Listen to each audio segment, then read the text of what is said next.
اگر فرائض پورے نہیں ہوں گے تو آپ کی پکڑ ہے. لیکن ہم یہ دیکھتے ہیں کہ فرائض کو چھوڑ کر ہماری قوم جو ہے وہ نوافل کی طرف لگ گئی, کہ جن نوافل کے بارے میں شریعت کا مزاج یہ ہے, اور شریعت یہ کہتی ہے کہ لا یزال عبدی یتقرب الی بالنوافل,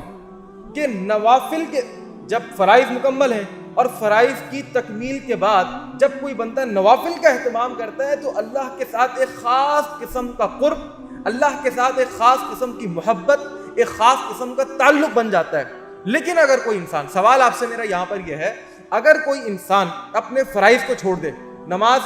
نہیں پڑھتا, روزہ نہیں رکھتا, پورے رمضان کے اندر سارے مسلمان روزہ رکھ رہے ہیں اور یہ ماوا کھا رہے ہیں, یہ گٹکے کھا رہے ہیں, یہ تمباکو والے پان کھا رہے ہیں, یہ سگریٹ پی رہے ہیں, یہ جو ہے وہ نسوار کا استعمال کر رہا ہے, سارے مسلمان روزے رکھ رہے ہیں اور یہ جو ہے کھاتا پیتا پھر رہے ہیں پورے رمضان کے اندر, اور جب عید الاضحیٰ کا موقع آتا ہے تو جی اپنے کاروبار سے چھٹی لے لی اور روزانہ رات کو مارکیٹ کے اندر کہ جی بہترین قسم کا جانور لے کر آنا ہے, ایسا جانور لاؤں گا کہ پوری ہماری گلی کے اندر اس کی مثال آپ کو نہیں نظر آئے گی.